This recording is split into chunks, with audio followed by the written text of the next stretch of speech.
Pendant des années, le Galaxy S Ultra c'était le meilleur smartphone. Il avait la meilleure autonomie, le meilleur écran, mais surtout une polyvalence en photo sans équivalent chez la concurrence. 4 capteurs, 4 longueurs focales, de l'ultra grand angle jusqu'au long zoom qui permettent de s'adapter à chaque situation, c'est super. Sauf qu'aujourd'hui, des Apple, Google, Xiaomi, Oppo et d'autres se sont mis au niveau. Le traitement d'image est devenu tellement avancé, notamment en s'aidant de l'intelligence artificielle, et ils sont nombreux à faire aussi bien, voire mieux dans certaines situations, avec des fiches techniques pourtant moins impressionnantes. Aujourd'hui, si je veux faire les meilleures photos sur smartphone, malgré qu'il soit excellent, c'est pas forcément lui que je choisirais. Heureusement, Samsung se démarque autrement. Il y a toujours le S Pen, évidemment, le stylet très utile pour signer des documents, être plus précis dans la retouche que ce que l'on ferait avec nos doigts, et plein d'autres fonctionnalités que j'utilise très occasionnellement, mais dont je suis content de pouvoir profiter lorsque j'en ai besoin. C'est juste dommage qu'avec son bloc photo qui dépasse beaucoup, ce soit totalement bancal lorsqu'on s'en sert posé à plat. Donc le S Pen c'est sympa, mais c'est pas ça qui aujourd'hui me ferait choisir ce S26 Ultra plutôt qu'un autre, c'est surtout une nouvelle fonctionnalité qu'on ne retrouve pas non plus chez la concurrence. On peut activer ici un filtre de confidentialité. Donc ça va réduire les angles de vision, vous voyez que si je décale le smartphone, qu'on n'est plus pile poil en face de l'écran, on ne voit plus ce qui est affiché dessus. À la manière d'un filtre que l'on aurait collé sur l'écran et qui viendrait réduire les angles de vision, sauf que là c'est entièrement numérique.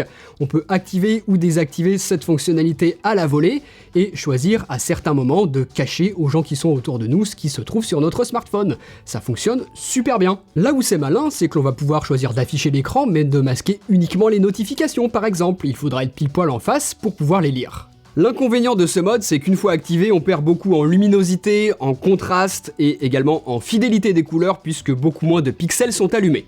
C'est dommage, mais à l'usage, j'ai pas trouvé ça très embêtant, puisqu'on peut sélectionner les applications dans lesquelles on veut que ce mode s'active automatiquement. Donc j'ai uniquement choisi mes applications les plus sensibles, et dans toutes les autres, je profite du plein potentiel de ce superbe écran OLED. Et pour mes réseaux sociaux, les mails ou les messageries, je n'active le mode confidentialité que lorsqu'il y a du monde autour de moi et que je veux éviter qu'ils puissent voir facilement ce que je fais sur mon smartphone. Donc est-ce que je préfère avoir de temps en temps une expérience de lecture un petit peu dégradée, mais ne pas risquer qu'on me regarde bizarre dans le métro si j'ouvre Twitter avec une chance sur 2 que l'algo en ce moment me montre un cul? Mon choix est fait. C'est franchement une bonne fonctionnalité et qui rend pour l'instant ce S26 Ultra unique, tant que les concurrents n'ont pas copié l'idée. Essayez par vous-même pour vous rendre compte. Vous pouvez passer en boutique chez Bouygues Telecom, le sponsor de cette vidéo qui a bien évidemment toute la gamme S26 sur laquelle vous pouvez profiter de remises. Avec un forfait Bouygues Telecom, vous pouvez obtenir le modèle 512 Go au prix du 256 Go et le cumuler à une reprise de 150 € si vous faites reprendre votre ancien smartphone. Franchement, ça vaut le coup. Ce Galaxy S26 Ultra, il est évidemment compatible Wi-Fi 7 et moi j'en profite avec la B-Box dernière génération de Bouygues Telecom. Pour tout ce qui va être téléchargement et transfert de fichiers, c'est ultra rapide. Les vidéos streamées en très haute définition chargent instantanément. Les visioconférences sont parfaitement fluides, le cloud gaming est possible en conditions optimales et le réseau est globalement plus stable, même avec plusieurs personnes connectées en simultané. J'ai cette B-Box Wi-Fi 7 à la maison depuis plus d'1 an, j'en suis très satisfait donc je vous laisse un lien en description de vidéo pour vous renseigner sur les offres. Sur ce Galaxy S26 Ultra, Samsung a ajouté un nouveau mode de stabilisation vidéo extrêmement efficace. Vous voyez que vous pouvez bouger fortement, même passer le smartphone de l'horizontale à la verticale et tout reste parfaitement stable. Franchement, ça marche! La contrepartie à ça, c'est qu'il y a un fort recadrage dans le capteur. C'est faisable uniquement en grand angle et en ultra grand angle, et on perd également nettement en qualité par rapport à la vidéo classique. Ça va pour des réseaux sociaux, mais j'en ferai pas du contenu pro avec. La stabilisation du mode vidéo classique est déjà très bonne, je peux sans problème filmer en marchant et c'est stable, donc moi c'est plutôt ce mode-là que je vais privilégier plutôt que le mode super stabilisation, mais sachez qu'il existe. Dans l'application vidéo native, on va avoir la possibilité de choisir de filmer dans un format moins compressé que les codecs habituels. Ceci, couplé au fait de pouvoir filmer au format log pour nous laisser un maximum de latitude en post-production, fait de ce S26 Ultra une vraie alternative à l'iPhone pour créer du très bon contenu vidéo avec un smartphone. Sur iPhone, on doit passer par des applications tierces pour le débrider. Là, sur ce S26 Ultra, on a tout dans l'application native et c'est très pratique. On peut prévisualiser le log, on choisit sa balance des blancs, on a aussi des outils d'assistance à l'exposition, c'est plutôt complet tout ça.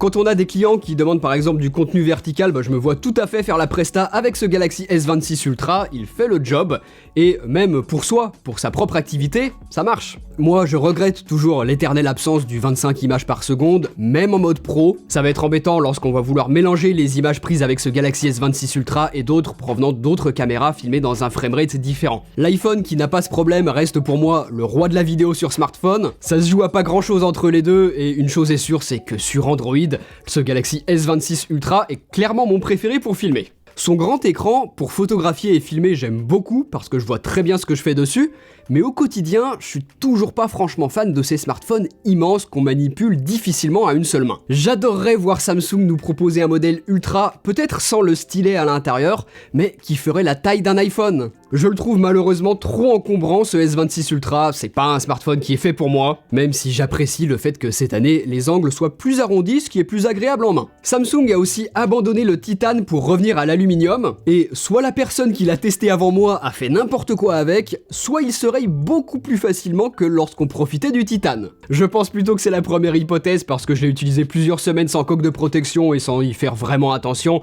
et je l'ai pas du tout rayé, donc en vrai, à mon avis, ça va. Ensuite, dans un smartphone aussi grand, peut-être qu'on s'attendrait à avoir une super grosse batterie, une autonomie énorme qui justifierait le format d'un smartphone quand même relativement imposant en main. Eh ben non. Alors, on tient quand même la journée sans y penser, c'est une bonne autonomie, mais qui est pas forcément nettement meilleure que des smartphones beaucoup plus compacts que celui-ci. Là où des constructeurs Android arrivent maintenant à faire des smartphones haut de gamme avec 2 jours d'autonomie en utilisant des batteries silicium-carbone, on aimerait que Samsung s'y mette aussi sur sa gamme Ultra.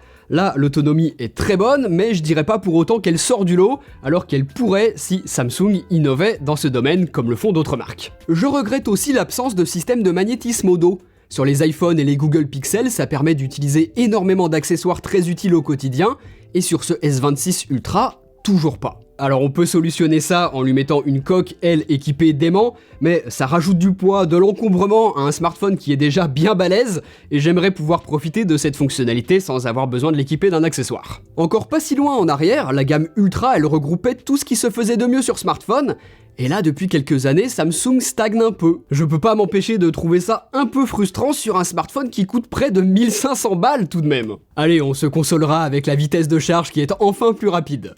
On profite de 60 watts en filaire contre 45 watts auparavant. D'ailleurs, attention, si vous avez lu que le câble fourni dans la boîte n'est pas suffisamment rapide pour en profiter, c'est faux. Si le chargeur est adapté, le câble fourni par Samsung permet de profiter de cette charge nommée super rapide. Côté interface, on retrouve tout ce qu'on aime chez Samsung. Un petit peu de personnalisation sans aller pour autant dans l'excès, des menus simples, clairs, on retrouve facilement ce que l'on cherche, et les fonctionnalités ajoutées par-dessus Android avec la surcouche de Samsung sont intéressantes. Par exemple, le fait de pouvoir à présent recevoir ou envoyer des fichiers via AirDrop avec des appareils Apple, c'est génial!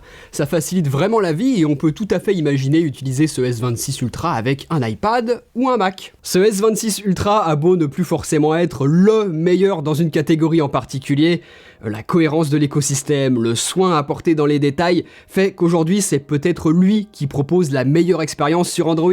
Ça va batailler avec les Google Pixel, ça va être surtout selon les goûts de chacun, mais en tout cas je trouve que ce que propose Samsung, la cohérence avec le hardware et le software, c'est vraiment excellent. L'intelligence artificielle est par exemple bien intégrée. Le filtrage d'appels, c'est très utile au quotidien. La réduction des bruits de fond dans les vidéos, ça marche bien, ça fait ressortir les voix. La gomme magique pour supprimer des éléments des photos fonctionne bien mieux que celle de l'iPhone. On peut aussi, si on le souhaite, ajouter des éléments avec un prompt. Si on va pas dans l'excès, ça permet de faire de très belles choses, je trouve. La compréhension du contexte et les suggestions en conséquence directement dans les applications Samsung, ça aussi, je l'ai trouvé bien pensé, bien intégré. Et évidemment, Google Gemini est un assistant vocal autrement plus intelligent que Siri sur iOS. D'ailleurs, Gemini est censé pouvoir automatiser des actions qui vont se dérouler en tâche de fond. Je peux par exemple lui demander de passer une commande de nourriture ou encore appeler un chauffeur VTC, et pendant ce temps, moi je fais tout autre chose sur mon smartphone, Gemini s'en occupe en tâche de fond, et une fois que tout est prêt, je reçois une notification qui me demande de confirmer. À la fin, c'est quand même moi qui décide, mais tout aura été automatisé. Les agents IA qui automatisent des tâches comme ça, c'est super intéressant, c'est un des vrais usages de l'intelligence artificielle intégrée à notre quotidien. Mais malheureusement, vous me voyez venir, cette fonctionnalité, comme beaucoup d'autres chez pas mal de constructeurs en ce moment, c'est bloqué pour nous utilisateurs européens. Comme tout ce qui est cool avec l'IA, j'ai envie de dire. Donc malgré ce petit regret, ce S26 Ultra c'est tout de même un très grand et excellent écran, une grosse polyvalence en photo, une partie vidéo plus sérieuse que jamais, des performances au top du top avec quasiment pas de chauffe du smartphone, une autonomie vraiment convaincante, une interface soignée et qui exploite bien ce que permet aujourd'hui l'intelligence artificielle sur smartphone, ainsi qu'un suivi des mises à jour logicielles au fil des années qui est exemplaire. Donc super, mais le truc c'est que je vous disais déjà la même chose du Galaxy S25 Ultra, qu'on trouve maintenant nettement moins cher que ce S26 Ultra. Son écran aura même de meilleurs angles de vision, un anti-reflet plus efficace, une vraie dalle 10 bits pour les couleurs, des choses que Samsung a dû sacrifier sur ce S26 Ultra pour permettre sa fonctionnalité de confidentialité de l'écran que je vous montrais tout à l'heure. Donc si vous trouvez ça génial et que vous jugez que ça vaut le coup de payer nettement plus cher pour en profiter, eh bien foncez sur ce Galaxy S26 Ultra, vous allez l'adorer. Profitez éventuellement d'offres opérateurs comme en ce moment chez Bouygues Télécom. Et au contraire, si la fonctionnalité confidentialité de l'écran ne vous botte pas plus que ça, que vous avez peut-être moins de budget ou juste que vous n'avez pas envie de mettre cette énorme différence et que vous préférez dépenser cet argent peut-être dans des accessoires, à ce moment-là, le Galaxy S25 Ultra reste excellent et c'est quasiment le même. Vous avez des liens dans la description de la vidéo pour acheter l'un ou l'autre, et si vous voulez voir ce que j'en pense en détail, mes tests sont disponibles sur la chaîne YouTube. Salut!